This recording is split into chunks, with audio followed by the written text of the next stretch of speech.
kurang bersemangat. Selamat siang semuanya. Kakak penyelamnya sudah benar-benar sampai di tempat ini. Sepertinya bertugas ada Kak Eka ya pengunjung. Dimana Kak Eka ini hadirnya sudah tidak lagi menggunakan kerangkeng, melainkan memakai baju khusus. Bajunya ini meliputi, kita lihat ya, dari ujung kepala hingga ujung kakinya Kak Eka.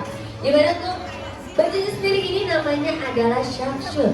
Sharksuit sendiri ini digunakan untuk menyelam pada area akuarium. Ternyata ada juga ikan hiu tidak ganas di dalam dari area akuarium ini. Kita lihat tuh pengunjung, ikan hiu buto yang tadinya terlihat tidur ya, atau terlihat rebahan karena ia berada di area dasar akuarium. Ada juga pengunjung yang bertanya apakah ikan hiu tersebut sakit. Ternyata tidak pengunjung. Ia akan jauh lebih aktif pada saat ia ini sudah mencium bau amis ataupun bau darah dari makanan ya. Lihat ya. Nah, kakak penyelam ini sudah mulai membawakan makanan. Ada yang tahu nggak makanannya apa? Daging apa? Rendang. Daging pengunjung, kadang ubur-ubur ini memiliki sengatan listrik. Tuh, kita lihat tuh, hati-hati kakak penyelam karena saat ini ikan hiu butonya ini sudah jauh lebih agresif. Nah, kita lihat ya pengunjung, saat ini ikan hiu butonya ternyata ada banyak sekali di dalam area akuarium khusus ikan hiu ini. Kita lihat pengunjung untuk makanan yang dibawakan kali ini cukup bervariatif. Ada potongan dari ikan tongkol, ikan kembung, ikan selar kuning, dan juga potongan dari gurita ternyata. Berlanjut kembali pengunjung, untuk spesies ikan hiu buto ini biasa juga dikenal sebagai ikan hiu perawat raksasa atau giant nose shark. Dimana untuk spesies dari ikan hiu buto ternyata merupakan spesies ikan hiu terganas nomor urut ke-32 dari 32 jenis ikan hiu terganas yang ditemukan di dunia. Dan pengunjung, ikan hiu buto ini juga memiliki cara makan yang cukup unik tuh. Kita lihat ya, boleh kita kasih tepuk tangan dulu dong untuk teman-teman dari Sir Rancol.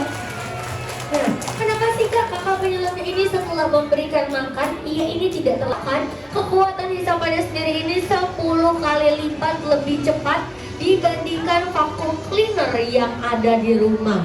Kita lihat ya pengunjung, tuh. Jadi ia ini memberikan makannya di depan dari mulutnya. Dimana nantinya ikan hiu buto ini akan menghisap atau menyedot dari makanannya itu sendiri. Dan berlanjut kembali, tadi juga Kak Bapak sedikit membahas ya, kenapa sih Kak ikan hiu ini terkejut? Karena waktu itu pernah ada kejadian pahit yang dialami kakak penyelam dari Siwon Ancol, di mana kakak penyelam kami terkena hisapan dari ikan hiu buto, di mana mengakibatkan 50.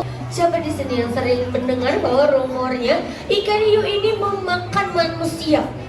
Ternyata ia ini tidak akan memakan manusia kalau manusianya itu sendiri dalam keadaan sehat, tidak terluka sedikit pun.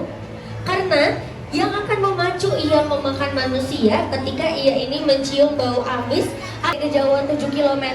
Namun kalau di Siwon Ancol, ketika dia sudah mencium bau amis dari makanan yang dibawakan oleh kakak penyelam dari Siwon Ancol, ia akan langsung menghampiri dari sumber penciumannya itu sendiri. Dan berlanjut kembali pengunjung, kita lihat ya. Nah, ternyata ikan hiu ini merupakan spesies hewan nokturnal untuk khusus ikan hiu buto. Ia ini adalah hewan nokturnal atau spesies hewan yang jauh lebih aktif pada saat malam hari. Sekarang kamu mau tanya lagi sama pengunjung, hewan apa yang ada di... Tapi ini belum malam. Kita lihat ya, si ikan hiunya ini sudah mulai aktif karena ikan hiunya ini sudah mencium bau amis ataupun bau darah dari makanan yang dibawakan kakak penyelam. Kita lihat dapatkan 2 seperti taring pada bagian depan mulutnya. Ternyata ini bukan taring atau bukan gigi, dimana ia ini disebut sebagai sungut. Sungut baru untuk kakak penyelam dari Siwon Ancol. Hebat sekali ya kakak penyelam ini ya. Nah, ia ini berinteraksi secara langsung dengan ikan hiu terganas yang ada di dunia.